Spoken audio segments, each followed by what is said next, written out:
Hello, my bump, bruise, and blessed family. I'm thrilled to be here making a video for y'all. Um, Real quick, if you haven't gone over to my website, today is the last day to enter April 30th for my April giveaway 10 t-shirts. I have less than 10 entrants right now, so your odds are solid. For anyone who's been with me on this journey, thank you for sticking with me. Gone a little off script lately. There's a good reason for that. I'll get into it at the end. But for anyone that's new, I'm so sorry that you know this nightmare, but welcome to the family. The topic I'm covering today, my name is Michelle. I have my master's in psychology. Didn't realize that I was the black sheep of my dysfunctional unit until I saw a YouTube video in 2019 and everything clicked. You know, you grow up in that awkward, awful, oppressive environment and you're like, this isn't right, but it wasn't my education. It was someone else's experience that finally brought it home for me. So that's why I do this. I'm the black sheep of my dysfunctional unit, narcissistic mother, enabling father, scapegoat, golden boy, older brother. So today I'm going to talk about being no contact. I've been no contact since August of 2019. As I mentioned, I learned about narcissistic abuse early in 2019, and I wasn't certain how I was going to navigate everything. Initially, I was just I tried gray rocking, the minimal information, limiting supply, and just kind of seeing where it was going. Our daughters were 6 and 8 at the time, and our son Joey had passed in 2013. So all of that was lurking beneath the surface, factored into our decision. But you know what? You just do your best. You just do the best you can. Navigate it, whatever brings you the most peace and sanity, because ultimately, no one ever looked out for you before, so it's your turn to look out for yourself. When I did pull back, and it'll reaffirm everything you're already learning and suspecting. The narc will rage and flip out and come at you and attack you even worse. It's wild to see it play out in real life. You learn about it, you kind of expect it, but when it happens, you're like, oh my gosh, I can't believe this is my parent. I can't believe this is what I'm actually dealing with. So it wasn't until it was we started to sort of pull back. Joe and I, my husband, were pretty outgoing in terms of holidays and celebrations and things like that. We love to make a big deal out of stuff for our kids so they can enjoy and have a good time and be surrounded by people that love them and care about them and enjoy themselves. Everyone should have a good time for special occasions and holidays. So Joe and I always were the hosts, and we always hosted the toxic duo, as I like to refer to my parents. And 2019, we were no, we're not going to do this anymore. We're just going to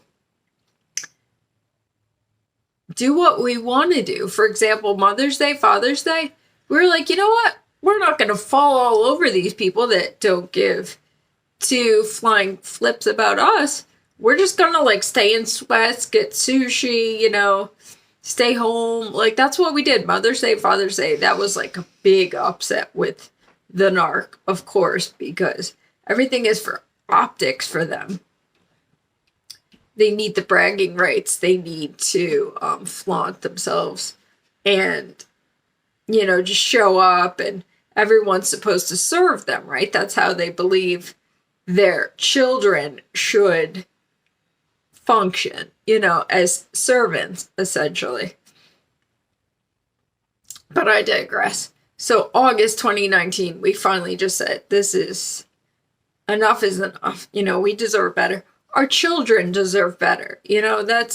I find that that's the commonality between most people that have gone no contact, is that their children are finally what push them. We can take an unlimited amount of abuse. And then when it comes to our kids, we're like, no, they deserve better. And that's just the definitive final, straw that breaks the camel's back. So it was kind of awkward in the beginning. Our children, as I mentioned, were 6 and 8. They didn't really understand, but you know what? It wasn't anything that they needed to be concerned about. We were just like, you know what? And we tell them the same thing today. If people are not respecting you and treating you well, you absolutely deserve to be treated with respect and to be happy. Your friends should treat you well and make you feel good. And same thing goes for your family. So if they're not doing that, you deserve better. Here's where I'm at with the no contact thing. That's where I was trying to wrap this into. A lot of significant events have occurred. I was talking about our son, Joey, has been passed for 10 years as of April 23rd. So, Joe and I don't like to dwell on dates or anniversaries or anything like that. Every day sad because he's not with us. So, but I will tell you that I do find Joey's birthday to be particularly upsetting because that's a day that we're supposed to be celebrating him and he's supposed to be here with us, and that gets me. So in 2019, actually, Joey would have been 10 years old. And this did it for me as well. And I just, things show up in your memories, or like from Shutterfly or from Instagram, etc. And I did write a letter to the toxic duo. I never gave it to them, as you learn eventually. It's just useless to even try to get through to these people. So I wrote them a letter, and I was expressing how just utterly disappointed and hurt I was that they didn't even reach out to me. On Joey's 10th birthday, May 20th, May 20th, 2009, he was born. So May 20th, 2019, he would have been 10 years old. And you know what? Joe and I, as I mentioned, we like to make things happy and celebrate every chance we get with our children because they love life and they're beautiful and we appreciate them, and they're only little for so long, right? So we like to celebrate every opportunity we have with these perfect little people. So I wrote this letter because I was just so beside myself. Joe and I always get like a cake for Joey's birthday. We let balloons go. This particular year, we took the kids to McDonald's because Joey loved his nuggets and fries. So we took the kids to McDonald's. And I remember the henchman doing the narc's bidding, as always, like texted me or something and said, "Oh, we'll come over later with a cake. Mommy's gonna get a cake." And I was like, "No, we're good. We did our own thing. Like, you're not gonna ride our coattails of grief," essentially, which is what they always did. And it's just so disrespectful, hurtful, as far as I'm concerned. But so when I texted my own father, and that was it. He didn't respond. He was so, they don't like when you don't comply with their agenda. So he didn't respond to me. Never heard a word from the narc that entire day. And when I confronted her about that, she blatantly lied and said, "Oh, I texted you," or something. Some nonsense that was just completely untrue. It was just a blatant lie. And I'm telling you, like, when you see your own parent doing this, you're just like, this isn't really happening, but it's happening. That's what narcissists do. They just create their own reality. They will lie to benefit themselves at all costs. Everyone else's expense, never their own. So I wrote this letter, and I was just, and it came up in my memories recently, and I was like, ugh. I was just saying, you know, you can express yourself ad nauseum, and it won't have any impact on these people because all they care about is themselves. It's so sad, and it's so incomprehensible to us because you're like, we're the polar opposite, right? You're always putting everyone else ahead of yourself. You put yourself last, and that's the complete polar opposite of narcissists. So thank you for staying with me while I have just done my best to honor Joey, and I posted a couple videos in honor of April 23rd, you know, 10 years Joey being gone.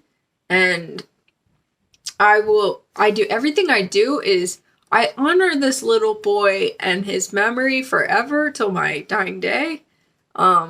He was such a beautiful, bright light in this world. He impacted so many people, and as his mother, I will always honor him and cherish him and keep his memory and his name alive by being the good. That's all I can hope for, is that Joey's impact on everyone will make a difference in your perspective and your priorities in life. You know, like I said in my recent reel, you know, dig deeper for patience with your kids. I know it's easier said than done at times, but that's what I'm always doing. Like Josie, God bless her, we love her, treasure her, cherish her completely. She's a little extra. She's a lot like my husband, Joe. She gets that. And, you know, at times it's like a lot, but I thank God. I just thank God. She's such a beautiful little gift. And she got the biggest heart. She's so much fun. She loves life. So I digress, but that's what I'm saying. But again, where I was going with this was like 10 years no contact. And you think like you come to expect it, but then you get to the point where you're like, it never is normal, I guess. It's just so incomprehensible that these people are so callous and removed from being decent, good, kind-hearted, altruistic human beings. You know, like you would think like that the whole extended family, you would think somebody would have reached out in some way, shape, or form about it being 10 years that Joey has passed. Not a peep, not a word from anyone. And I recently read this post, I guess. It was about how they will hate you. The narcissist, toxic people will hate you for doing absolutely nothing wrong. Like, why are they vilifying me? What are they going to say that I have done to them other than separate myself from a disrespectful and bad situation for myself and my family? But they'll hate you for that just because you did that. Just because you're not a part of the whole dysfunctional dynamic because you separated yourself. And it's true. It's like, and these people bond over their shared hatred for you because for that exact reason, nothing specific that you have done or whatever, but they hate you because you're not one of them. You're not a cohort. You know, you're not accepting the disrespect, the abuse, the mistreatment. I love that quote that it ran in my family until it ran into me 1,000%. You know, it's not easy to be a cycle breaker, but you're the one with the strength and the integrity to do so. So give yourself credit for that. I know it's like the last thing you do, but I just wanted to make this video to update y'all on no contact. The predominant sentiment from everyone that has gone no contact is their only regret is not doing it sooner. And I couldn't agree more. You have to, this is what I was going to say about my off-topic reels and not topics. Like, you know, the content that I've put out recently. It's like, my life is amazing. I love my husband and our children so much, and we have an incredible, beautiful life. But when you are the object of a narcissistic parent, they don't want you to see that. They don't want you to enjoy your life because they don't. They're miserable, so everyone else should be miserable. Certainly you as their child should be miserable, because why should you be happier than them? You know, you're their object. So that's it. So thank you guys for, there is so much background. There's so much going on. My husband is having a card game today, and there's craziness. So I'm sorry. I'm trying to concentrate over all the commotion and yelling and cleaning and whatever. But I love you guys so much, and I'm thrilled to be putting out a video.